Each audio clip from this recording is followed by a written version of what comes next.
Soundstripe.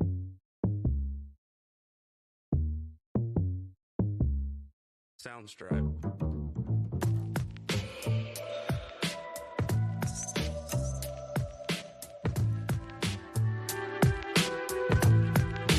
Soundstripe. Soundstripe.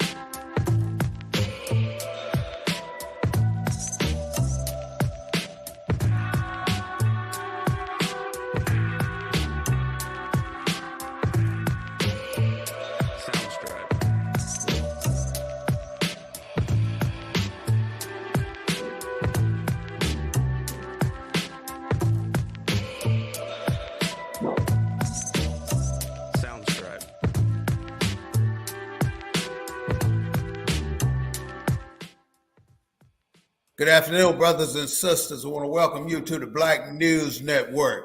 You know, a lot of times we have these conferences and we talk together about what's happening here in America. But one of the things we never do is talk about what's good about the hood.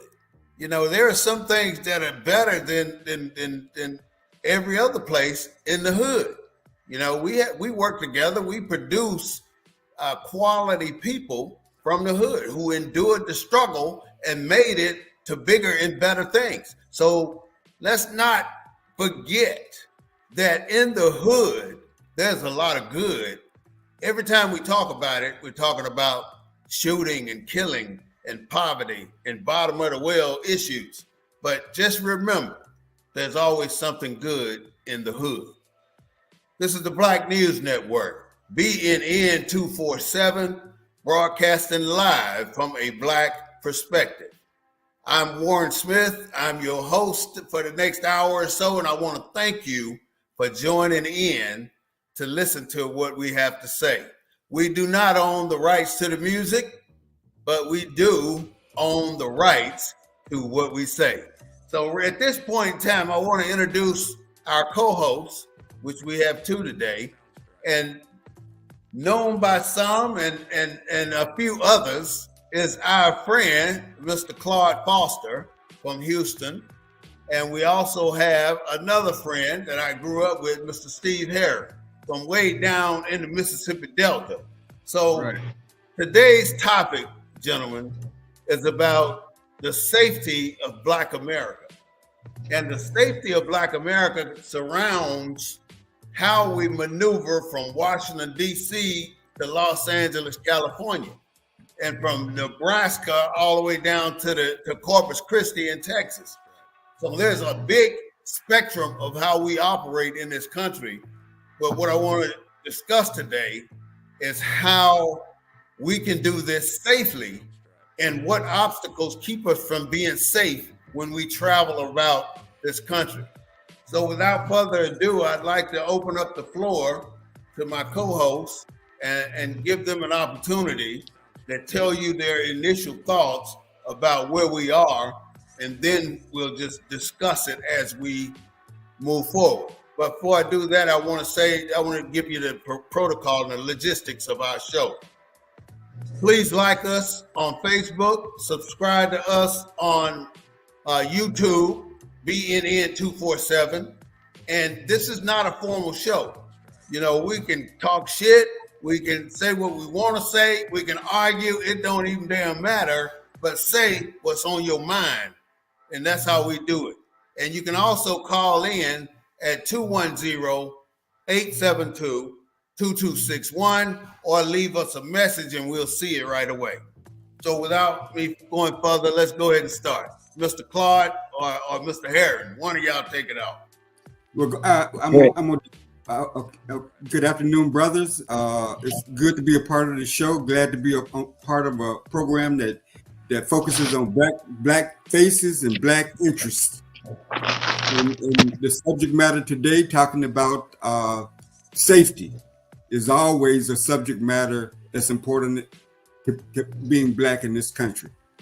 And so I just want to start off by saying that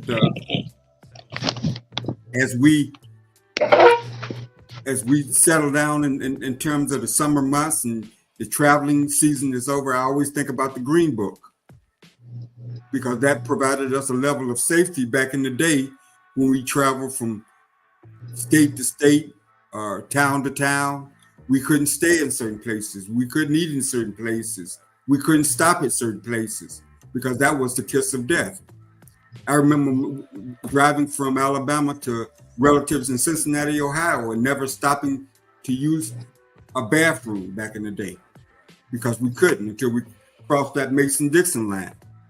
So much has changed, but much has remained the same. You know, law enforcement has kind of taken the place of Jim Crow. So we have to educate our young people about how to act when they're pulled over by the police. Yeah. You know, we always have to be conscious of where we are. Right here in Houston, Bobby Tolan lived in Bel Air, Texas, one of the wealthiest neighborhoods in Houston. Left his home one night to go to the fast food restaurant. Him and his friend got pulled over by the Bel Air police. Only 1% of the population in Bel Air is black. Mother came out the house to see what was going on. Bobby Tolan tried to help his mother, got shot in the back, and his baseball career is over. And they was living in a neighborhood that his daddy could afford because he was a sports player. So safety is still a concern, sadly, in the 20th century today. And so we have to continue to educate, because I was watching the news the other day, and this 27-year-old black guy was talking about that there was no racism, that he had never experienced racism, and that racism was a thing of the past. Where was he from? I mean, he was a brother. He looked like us. He was from America. And he was talking to Cornel West. And Cornel West said, "You a fool. Yeah. You are uneducated fool." He was making the argument saying that racism does not exist today. It ain't even an argument. 27-year-old. So he been hoodwinked. Somebody gave him under the covers. But the danger, that danger tells me that kid just recently got educated. If he spent 4 years in college, he just got out of college. So he got 12 years of high school, a minimum of 4 years of college, 16 years of education, and that's the outcome.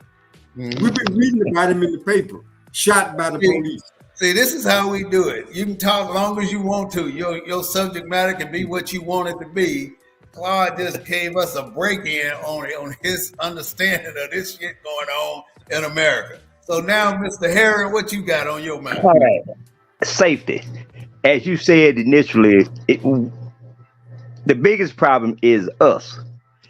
If we're safe from ourselves, we will do better. And we can only do that by uniting. If we can't unite, we can't expect help from the outside. We already know that outside of our circle are those things we can't control. But we can absolutely control our circle. Now, Jay, you said about blacks being targeted. How about the ones being killed by our own people, killing each other? That's safety. And what the media focuses on is that what you said, the ones doing the shooting. Yeah. And that's a small percentage, but very small. That overshadows the ones who are not doing it. And there are more of them not doing it than doing it. There you go. So if we start in our circle and strengthen that circle, stop worrying about what's outside the circle. Because all we are in this country are consumers. That's all we are. And we are no good to the other folk, the white folks, unless we are consuming. So what do they keep us doing? They pit us against each other. The young man who said there is no racism. Think back. How many young folks have said to either of you, "I wish I had it like you"? I've heard that before. I've heard it. Now, do they know how the hell you actually got there? They don't know the struggle, Exactly. When I started talking about chopping cotton and picking cotton, I couldn't have done that. Yes, you could. You would have done it. Unless you want your ass whooped every day. So you would have done it. No. Well, see, you don't want it like I got it. Yeah. We up here, but because we didn't do it right, they gave us everything. But we earned what the hell we got. You know, so Exactly. people- Our parents didn't go buy us expensive stuff. We didn't have. That was our job during the summer and fall, picking But I cotton, also- working at the gin, chopping cotton. Mm-hmm. And then that young man has been completely assimilated to the European culture. That's all wrong with him. He don't know Right. nothing about who he is. Well, I think he was So talking about. our safety lies with us, not with any outside entity. Mhm. The police go always shoot at us, so try to stay away from them. I think that's what a two-party political system produces, because Mhm. it produces that young man's attitude. That His that our- education did. He Right. got book sense, but no common sense. Mhm. He don't understand his own people. Mhm. How can you make a statement like there is no racism when you see it every day? Well, you heard Tim Scott say it too, the Yeah. senator from South Carolina, right?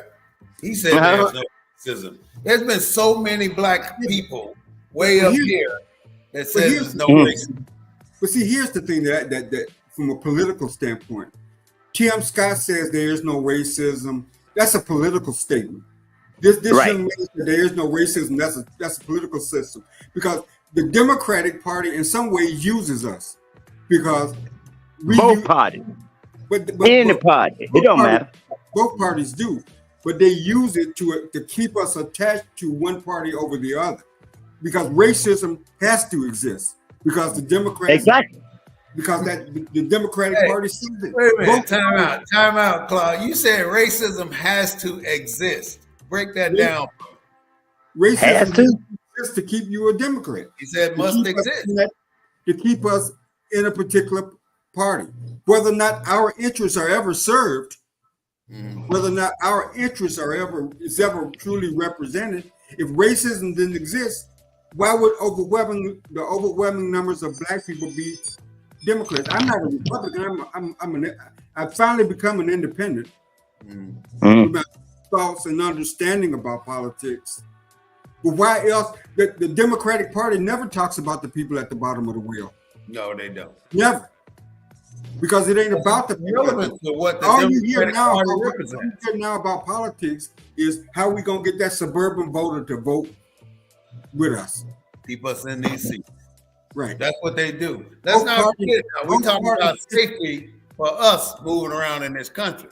So, So I mean, like you said, All right. you said something in the beginning about how you had to educate your sons and your children how to operate when encountering the police. Why would you have to tell somebody what to do when the police stop you? because black skin in this country matters, man. Your blackness is evaluated every time you step out of the house by somebody. Yeah. If you in a suburb, when you step out of your house, you're being evaluated by your neighbors. Are you acting right? Are you living right? So What's standard? acting Are you acting right? Acting are you- right. How the hell Now, you act- what that reminds me of I mean, is that are guy you mentioned, who is it, Cornel West? Yeah. Now, he has a lot to say about a lot of things, Right. but I want to know, where is his help? Is he helping us by lecturing us, or is he helping us hands-on?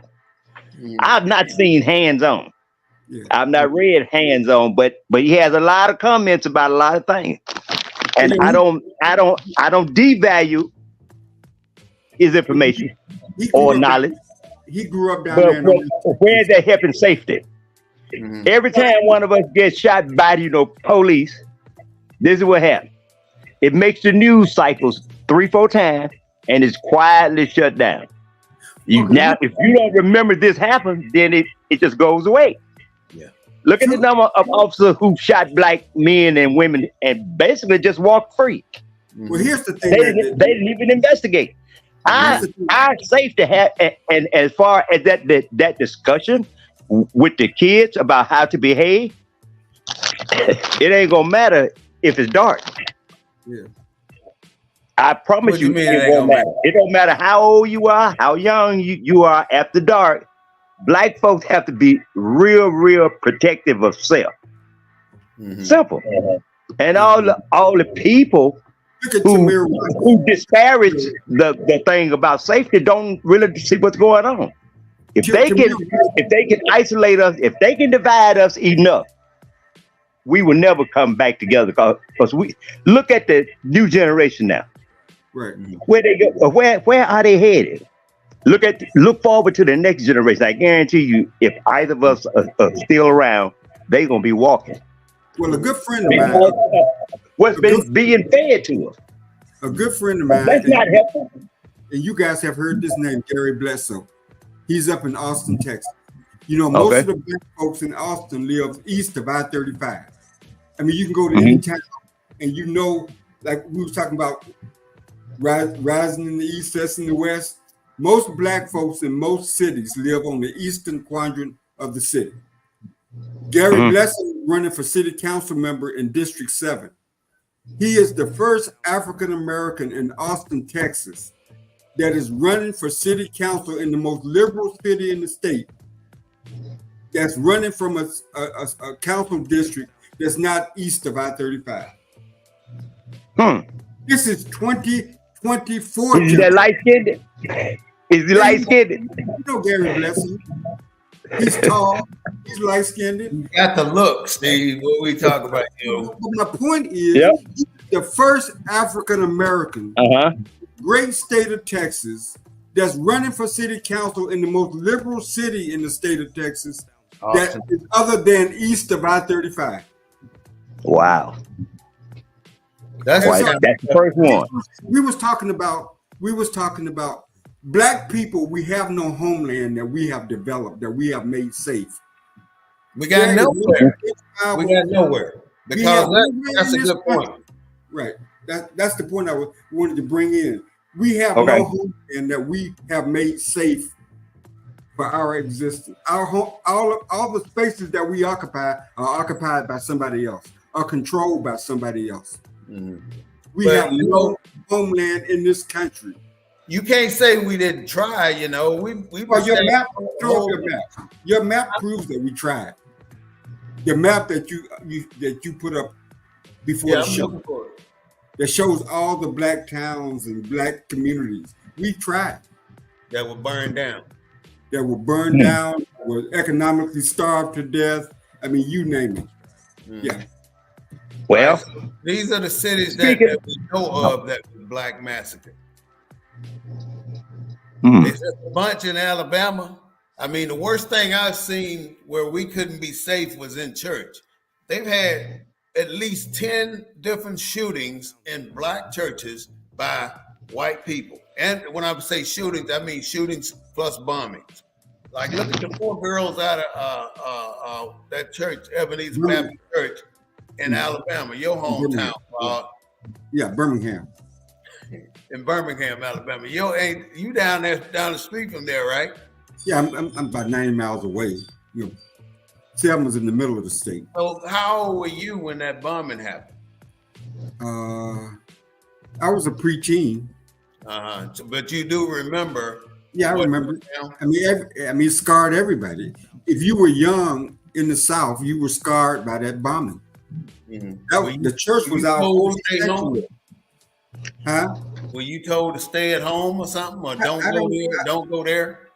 Steve had to be in the house by dark. He couldn't be outside running around at night in Mississippi. No.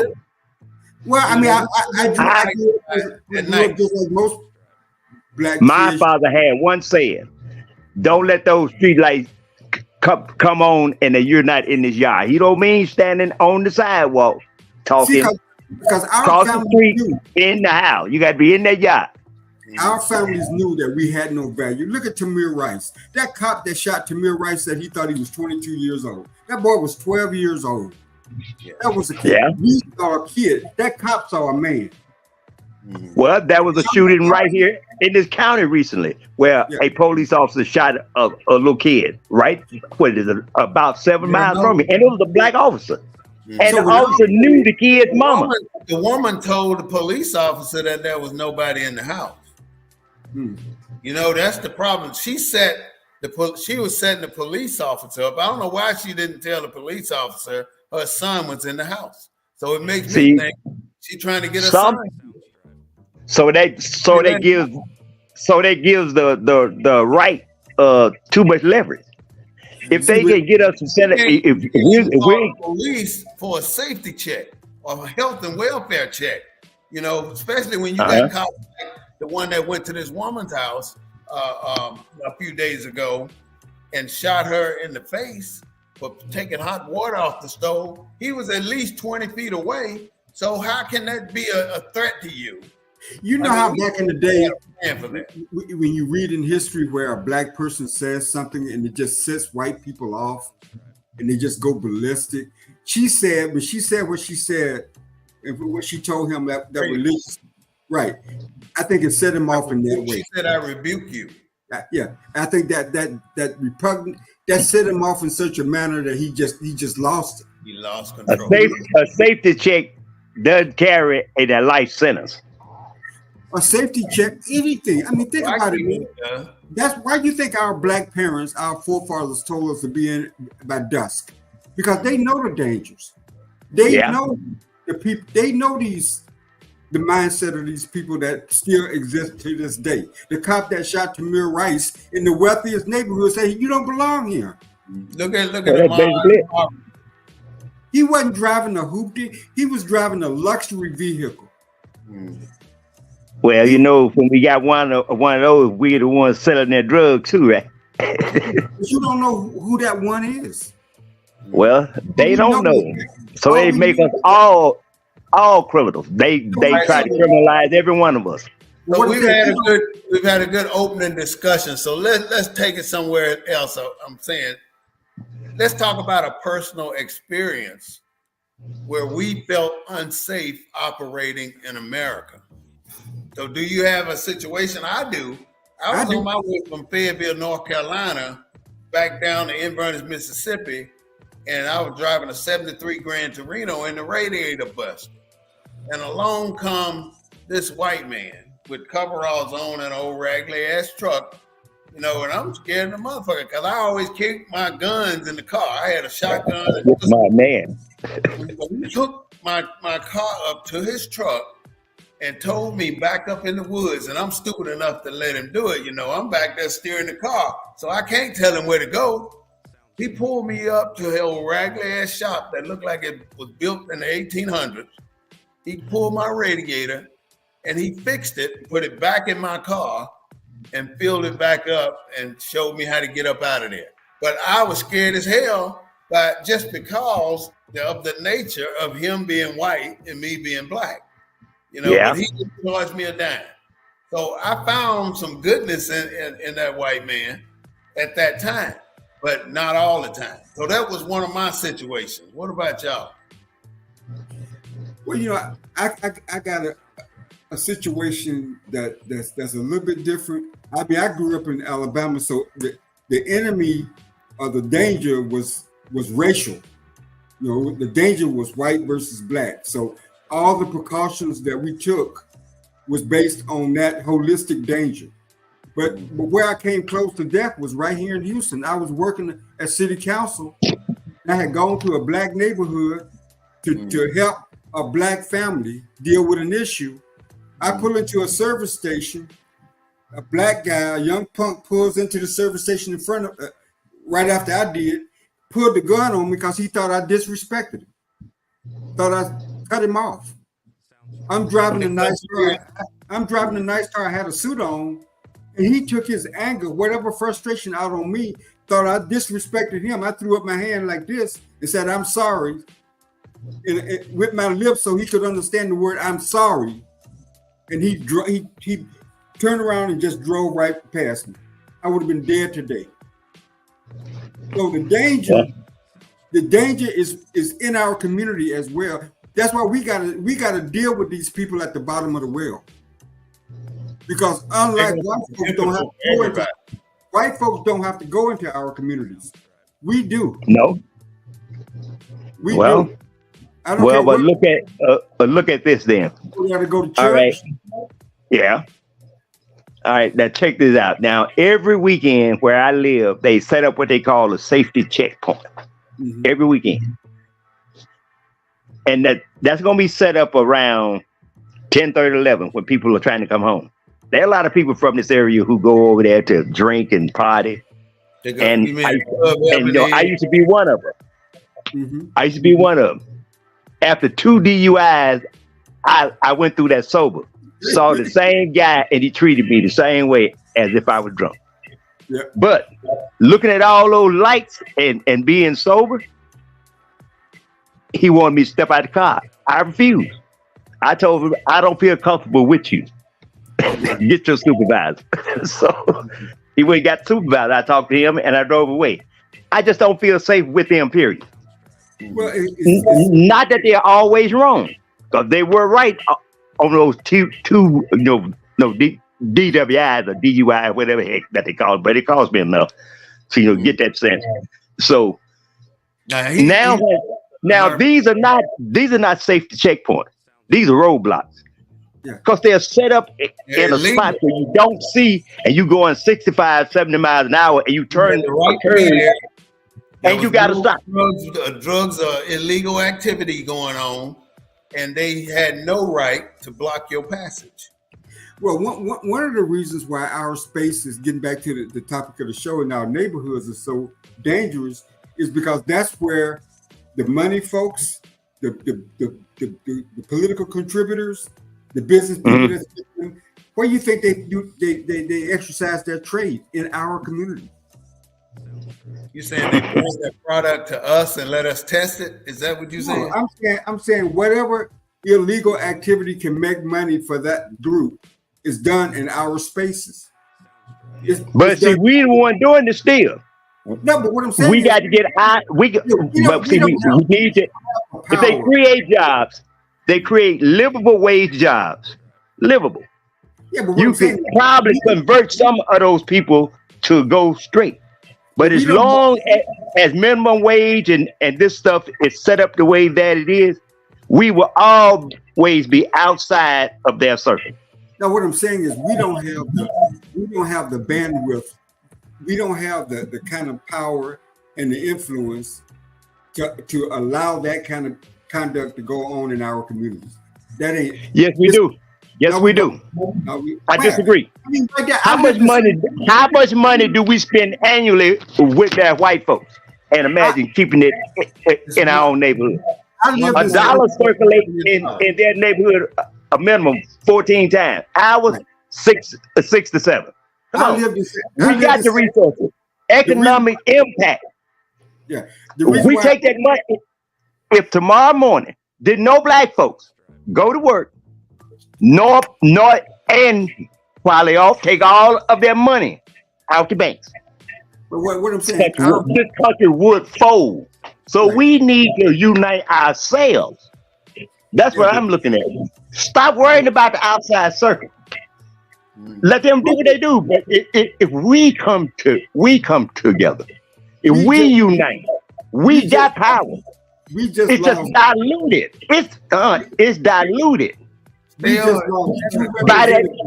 the same devil, we point out devil doesn't have to be black or white. Anybody who is against our uniting, that's our enemy. Go ahead. Well, I'm just saying,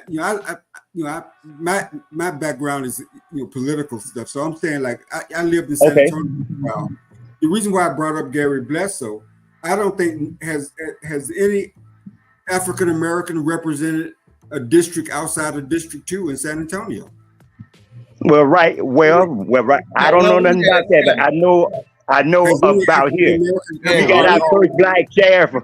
Look, right around here, black folks have never been in charge of nothing.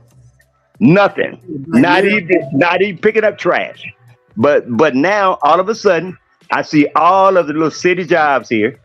I go to the next town, a black police chief. In fact, they've had about 3 or 4 of them. All of them get fired usually. This one, I think, has been there about a year. The last one, he got fired. But see, everybody want to do something wrong, but we're not taking responsibility. That's all I'm trying to get to. We need to take responsibility for our circle. That's what we need. If we can't unite, we'll never move forward. Never. being a consumer causes a lot of problems for us, and we don't see it. Housing, the loans that we get, the loans that we don't get, mostly. Everything is contingent upon who we are. I can point out some instances where people who had money couldn't get a loan. It's the white bank. They don't give us nothing, but we take all our money there. Church. What was that word you used, this is a hood? Do you know why they call it the hood? Because neighbors don't know each other. It's just the hood. It ain't the neighborhood. It's the hood because they don't know each other. People been living side by side for a year and don't know each other's name. Come on. That's why they've been there 20 years. See? You're right. See? That's what makes it the hood. Remember the saying, it takes a village to raise a child? Where is the village? Where is it? When I was a child, it was a village. Inverness was the village. You do, and everybody did not have telephones. Now, how did what you did beat you home? Yeah. See? Everybody we're looking to the outside for some help when we're not helping ourselves. Yeah. We can't look for support from anybody else. Yeah, we got a point. Socially, none of that. Because upon your conception and being born, you were born into a social contract.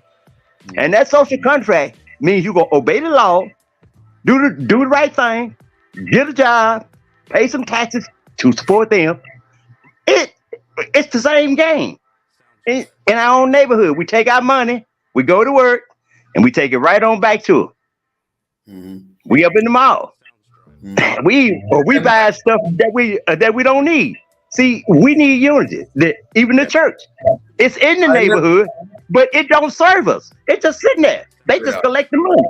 They don't even work together. This is the most segregated day of the year. I mean, Sunday, when all the blacks go one place and all the whites go to other places. But the difference is the blacks got 50 churches within a 5-mile radius, and none of them work together. You don't have the same day where they do baskets plenty. But all the churches come together and give away food. Every single one of those churches want to have their own food pantry. And it's a bunch of shit because they ain't got nothing in it. But they out there they serving the public, but every Sunday they taking in tens of thousands of dollars. And they take it straight to the white bank. And then you go to the white bank to get a loan and you can't get shit. They get a nickel. You don't. But see, let's take it in another direction. I got some information I'm gonna put out, and I want you guys to think about it and let me hear what you got. Okay. I see America right now, as far as our safety is concerned, what they do, they marginalize us through enforcement. And that basically means that they stop our access to facilities, they stop our access to services, to housing, to education, and on and on and on. They always stopping our access. No matter what we do, we cannot get what we go after. Without us, I mean, we're not the ones stopping us from being successful. We know what we want to do. We know where we want to go, but we give up too goddamn easy. And that's why they win every time. And we don't, Steve hit the nail on the head when he said we don't work together. That's a big point. The second point is immediately following slavery, they came out with these black codes. Why? Why did they start the black codes? Why did they put all this pressure on black people? And the last point I want to bring out is the 13th Amendment. Neither slavery nor involuntary servitude, and then the next line, except as a punishment for a crime. Why did they put that in the 13th Amendment? They abolishing slavery, but they making slavery. I have no idea. Well, my initial response is to what you asked. I don't think it's necessarily racism directly. I do agree that racism exists, it will always exist. We will always be that other American. We would never be brought into the brotherhood of whiteness. That ain't gonna happen in America. If you're Italian, if you're Greek, if you're Jewish, if you're whatever, you can be brought into that whiteness. We would never be fully brought in. But having said that, I think that when you look at the number of African American elected officials that we fought to put in place, we went from like 300 in the 80s. After the 1990 census, that number bloomed to over 6,000. Greed, man, greed. You hear all the time about these pastors going to jail because of greed, because of politicians going to jail because of greed. We run most of the institutions that govern our lives. These public housing authorities that are over public housing, they all black. They black. But yet our people don't have affordable places to live. So it's greed, and greed has no color. Black folks won't, blacks, I mean, we got, at some point, we got to hold we got to hold ourselves accountable. I think racism is an excuse, and I think political parties exploit that racism at our expense. Does racism exist in America? It will always exist. Like the brother said, it will always exist. We've always overcome it when things were a lot tougher. Those cities that you bring up on the map, that happened because black folks wasn't greedy. They shared. They supported one another. They helped one another. You don't have that today. No, we don't. Greed. Because black people are greedy just like any other people. And they use our religion, they use our likeness, we're just like them, and they use race to keep us focused away from their greed. They're lining their pockets and telling us some white racist is keeping us from getting affordable housing, keeping us making our communities look like they look. So it's our own people. So until we wake up to that fact and start holding those people that we in Mississippi, that we in Alabama, that we in Louisiana, that we in Georgia fought, died, and bled to get to elective office, until we hold them accountable, nothing's ever going to change. Because as long as they can keep our eyes focused on racism that we know ain't never going away. But you can't say the racism in 2024 is the same as the racism in 1963 in Selma, Alabama, and Mississippi, where you guys are from. It ain't the same. Wait a minute. What are you saying there? Are you telling me that the oppression is different today than it was back in the 60s or even back in slavery? What I'm telling you, oppression is oppression no matter where it comes from. No, it started out with. Okay, so go ahead. So go ahead. So you're saying that racism today is the same as it was when you was growing up in Mississippi? Basically, it's the same thing. It's just carried out by a different entity. See, when we were slave, master meted out discipline. All right. The police, did nobody show up there? The master whooped the slave, and that was the punishment. Right? Now, abolish slavery. Now they got the police. Now the police pick you up, take you to jail. You got to get a lawyer. Now you got a lawyer, police involved in the same thing. So it's the same soup. It's just reheated. No, I was responding to his questions about the lack of growth and development in our spaces, in our black communities. That ain't suppressed by those people in those positions either. It's because they are following the rules. What? The legislations that are laid out for housing, urban development, the home people, all of it. There are legislation and books that they have to follow, and that's what they're doing. Now, this is not their fault. Now, the elected politician has a responsibility. See, these rules that keeps us out of affordable housing, they need to replace that. They need to take that out. But if they're not doing that, I can see where you are holding them accountable. But the people working, they just following it. They just following procedure, SOP. So what rules would you change? One, about fair housing. Fair housing especially is an issue. Why would you check a person's background because you want to sell a house? Why is there all these problems with the credit bureaus and black folks having bad credit? What the hell does a credit bureau got to do with the common people? See, that's crazy. See, we are held out at every gate. Every gate. No, I understand That's what it is, hook or crook. It don't matter to them.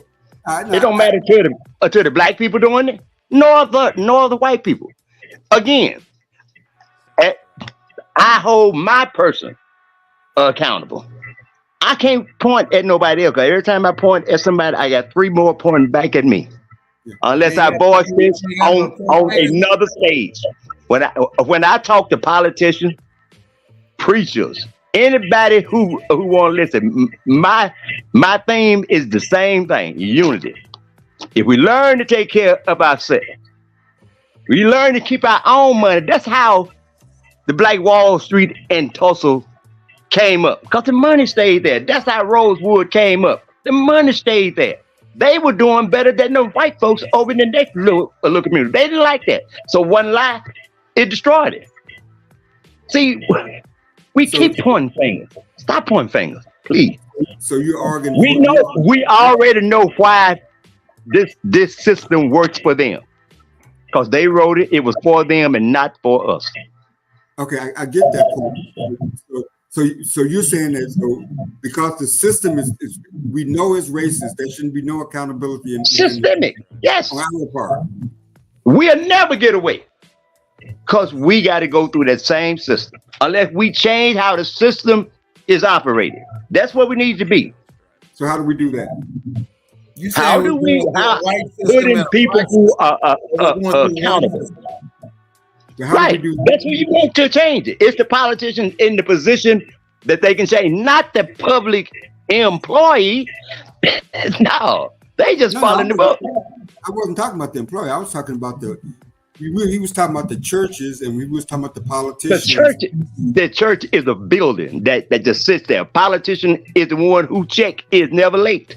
Every time when they want to shut the government down and tell all of the people like me who own VA disability, they want to say our checks might not come. But I ain't never heard them say theirs weren't coming. Every year they get a bigger raise than they meet out for COLA. So come on. No, my point is churches are more than just churches today. Churches are governmental entities. They are 501c3 organizations. They get millions of dollars and pay no taxes. They're governed by the federal government, and as such, right in Alabama, the longest serving state senator just got convicted and put in jail for giving the church nonprofit money, and then the church giving them kickback. That's how they line their pockets. So what I'm saying is, even within those institutions, like I said, churches are just not churches. Maybe during Greenwood, there wasn't no such thing as a 501c4. There wasn't no such thing as a federal entity. And so what was in the community for the community was governed by the community. There wasn't no kickbacks to no politician, because there wasn't none. So I think the question becomes, we those of us in the South that fought for that kind of representation, for that kind of accountability, so that we could change the system, so that we could make the system work for us.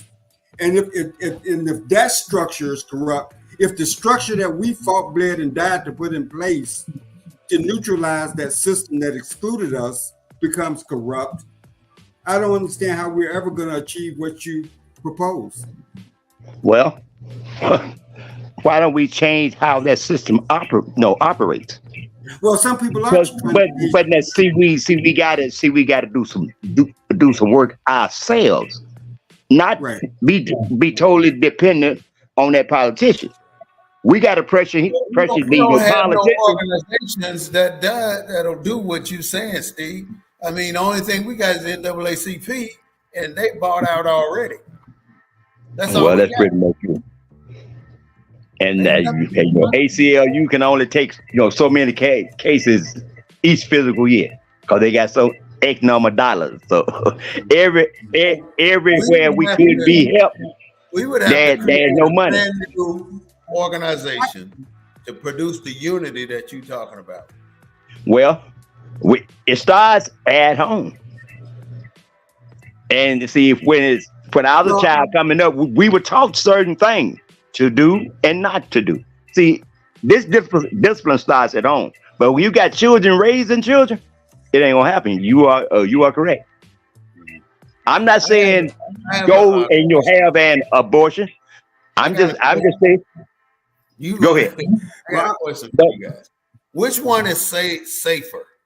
When black people were in slavery, or when black people were put in prison and then leased back to slavery to the farmers and plantations? That particular paradox. The punishment is pretty much equal because we are still where we started. It didn't give me nothing to be in prison, and it ain't gonna give me nothing to be no slave. Either way, my body is being used for another purpose. I got a If different I'm in answer. jail, I'm doing nothing, working free.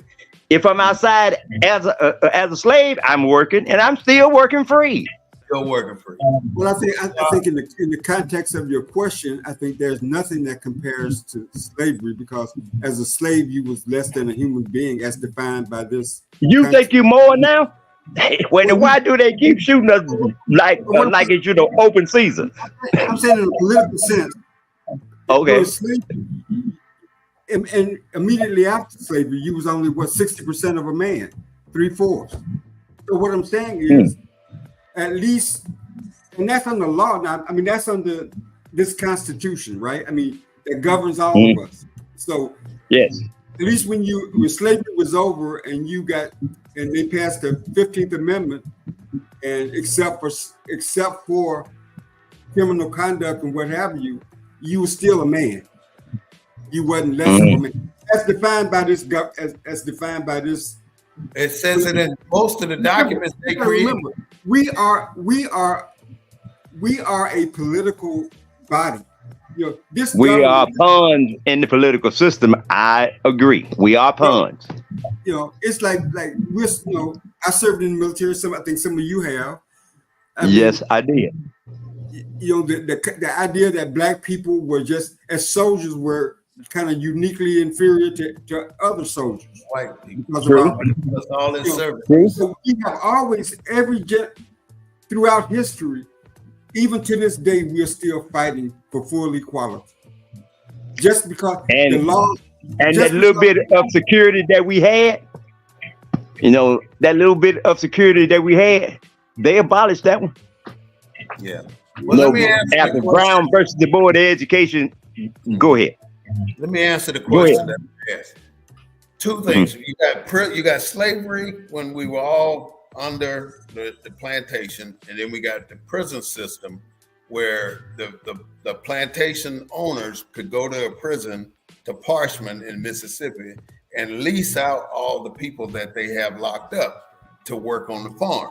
The difference is when slavery existed, plantation owner had the responsibility to care for his slaves. They fed them, they worked them, they gave them health care. I ain't gonna say it like they do, but it's a difference. They gave them all these entities while they were on that plantation. But now when they get out of the prison and go to that same plantation, that plantation owner got no responsibility other than to work the shit out of that slave.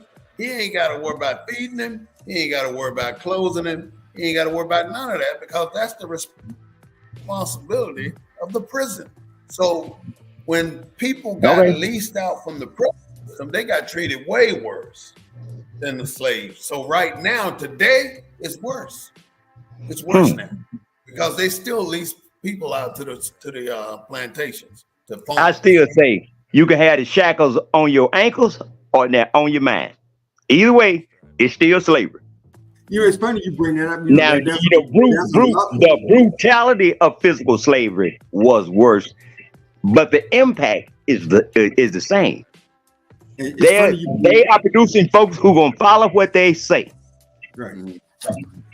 Yeah. And as long as we do what they say, we are safe. The moment we're not doing what they say, and you know who they is, all of those who are not with us or against us. The moment we don't do what they say, we become a real problem. That's an obstacle, and they are gonna eliminate obstacles at every turn. The runaway slave gets his foot cut off. No, I saw this in Roost, and I'm thinking to myself, did they really cut off people's feet? What good is he to work now? So this kind of thing, when you shackle the mind, to me, if I had to choose, I would say don't put me in prison, worse is my situation, but when you take my mind.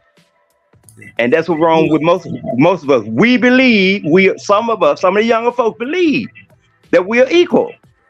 We're not. We're not equal. We are not people. We're not one of them. It's in the mind. Well, exactly. What you just said, there's some people in prison in Alabama, and this is going through the course right now, that are challenging that law to where they're required to go and work. And that's being challenged in the course. And so for the lower courts have ruled in their favor. So we'll see whether or not it makes it all the way up to the Supreme Court. But that's being adjudicated now. That issue of being forced to go out and work on those work release programs. Well, because Alabama in their constitution, when they revised their constitution, they took that provision out of the state constitution. And that's what led to the challenge. Because what the state of Alabama says, they're just playing with words. But they took it out. They took that provision out of the Alabama Constitution to vote. So that left the inmate without any kind of security. Then now he's obligated to work or he's not. No. They took out the provision that he just talked about. They can't lease him out to work, right? Okay, well that's a good thing. But in Mississippi, they ain't been too long stopped it, and they have gone back to it, because when I drive around the area, I see people out there picking up paper on the roads and stuff, and I look at those uniforms, and they are inmates. Right. Yeah. They used to have them right here in Inverness, Mississippi. When my Uncle Larry, he was the city manager, he had two or three of them every day. That's free labor. Why did he take He brought them here and they worked. They were on the garbage truck. They were passing out their food boxes to those seniors here. They used to pick up paper along the streets over on the white side now, not over here. The mayor of Inverness, he refused. White man, that dude white man, and we don't get along because we've had words. I had words with the justice of the peace here, and the mayor. We together is like oil and water. Cause I want to speak my mind. Cause I had to tell the little justice of the peace that I am not a field nigger. You got me mixed up in court. I had to do this. Cause you can't treat me like you just treat all the other folks. Come on. Hey, well, he had a comment about something you just said, Steve. Go right here. No, I was just talking about the state of Alabama took that provision. Oh, okay. Well, they still sneaking around in here. And then two black inmates that are in the criminal justice system filed a lawsuit, said that they can't be required to go and work on those work release programs because Alabama took it out of the Constitution. And Alabama is saying that they're playing with their wordsmith. No, they took it out. They took the language out of the Constitution. The voters of Alabama. That was the right thing to actually do. Why how you gonna take me to jail and force me to work free? Nah, you already took away my freedom. I'm not giving away nothing. They enrolled it in the Constitution, though. That's what makes it bad. When they said accept. And how long was it there before they took it out though. Well, it's in most How southern long? constitutions. It ain't just Alabama. It's in all southern states, that provision. Probably is. The Alabama voters changed the Constitution. They took it to the voters. All right, we got 5 minutes to go, so start thinking about formulating your closing statements.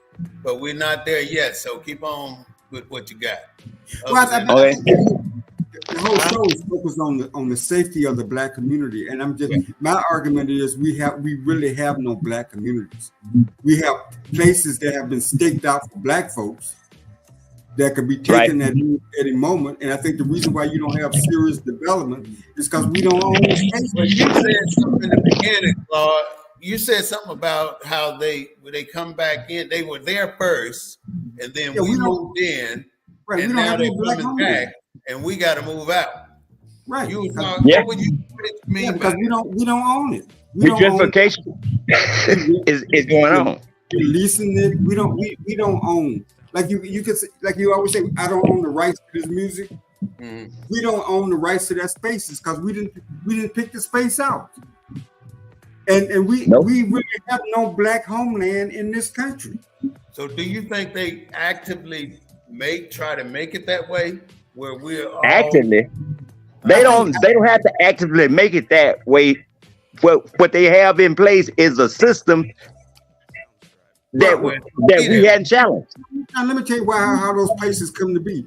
Greed creates those kind of spaces. Greed. And anything created based on greed is not going to last forever. The white developers that made money when a Black family moved in. The first Black family moves in, whites move out. And so it becomes a temporary Black space until whites decide to come back and claim it. Well, then why do we keep following them though? Everywhere they go, we be right behind them. No, I ain't trying to live in the woods. I've already lived in the woods as a child. I don't like it. But see, most Black folks put their value based on the closeness to. So if I look like I'm a white resident by driving a nice car with blacked out windows, that big old house, all I'm doing is that I have been assimilated to believe that I need that. Right. And I don't need that. And until a lot of us are like that. So the white people that did that created those spaces because of greed. Now you got Black people doing the same thing because of greed. You got Black people. But they don't want to be they don't want to be associated with their own folk.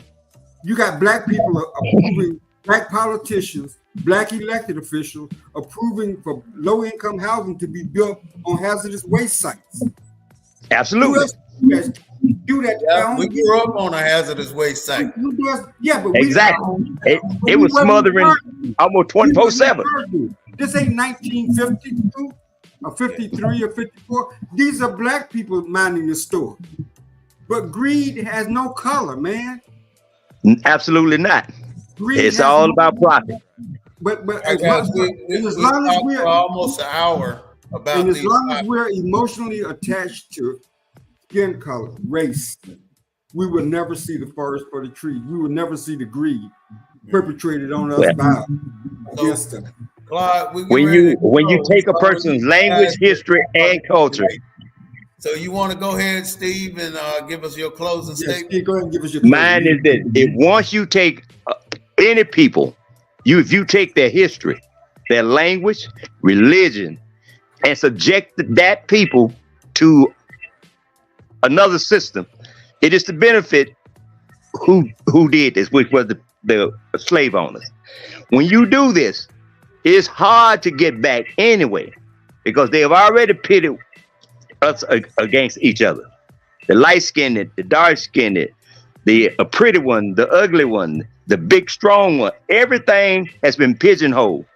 And since that time, this conditioned our mind from the Lynch theory, the man who was telling them how to handle slaves. All right, from there to here, it's our minds that they have in shackles. And we don't check out our own information to see where we really came from. Some black folks still think we came from Africa acting like monkeys. But that's all we ever saw on TV as a child. But we need to get back to our position as king and queen. Thank you. All right. Well, I wrote this up earlier, preparing for the show, and I think it piggybacks what the brother just said. The enslavement of black people in the United States for more than 200 years built wealth, opportunity, and prosperity for millions of white people.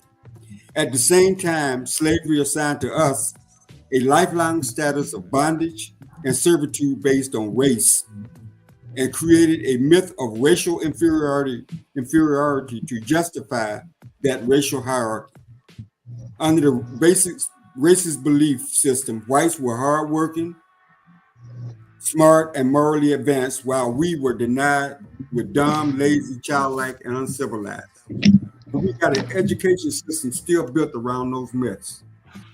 Yes. Because, and like I constantly talk, we've been traumatized, but we've never been treated for PTSD. Right. Mm-hmm. And America would not even make the investment in our mental health, let alone our physical health, because we're still devalued in this country. And as long as we're devalued, we're going to be unsafe, we're going to be untrustworthy, we're going to be at each other. All that conditions created as a result of that type of racism. Until it's addressed, we're gonna be talking about this forever. And hopefully our discussions will lead to a broader discussion out there in the public about this, because the brother is absolutely right, the guest.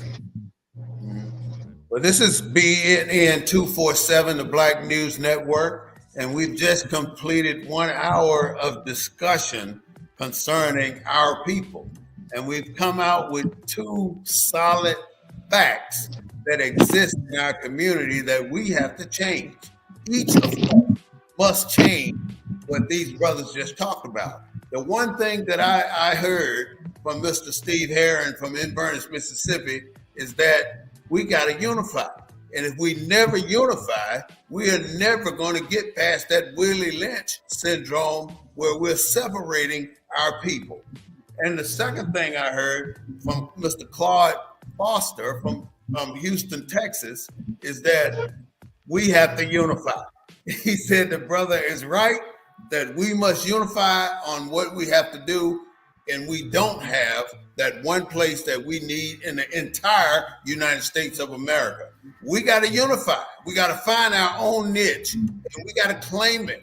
If we never do that, we're going to continue down this same road that we've been going down for the last 200 years. We are never, ever going to make it like this in our life, black and white. It ain't never going to be like this. We're going to always be striding for a catch-up because we started so goddamn far behind. And that is the problem. We have to get our own shit together. And if we never do that, we will never get our feet planted solid on the ground. But every time we move forward, they take us out. They take what they need and they put us where they want us at. So we're gonna have to just keep pushing, keep discussing, and keep invigorating our people to be like we are, because we all got that vision. We all did our part, and we're still doing our part. And we want other people to join in on us and do the same damn thing. Thank you for watching the Black News Network. Thank you, Mr. Claude Foster. Thank you, Mr. Steve Herron, for joining us. Good meeting you, brother. Yes, thank you. This Sunday afternoon broadcast of the Black News Network. Don't forget to like us on Facebook and subscribe to us on YouTube. All right, y'all guys, we're going to go ahead and pull you out, and then I'm going to go ahead and close. Want to say thank you once again to our co-hosts. We have spent the last hour discussing our history, our safety, and what we have to do in America to make things get better. So I want to say thank you guys, and I really appreciate it. Please like us. Please subscribe. It don't cost you anything. Thank you so much for watching the Black News Network. Soundstripe. See you next Sunday. at 3:30.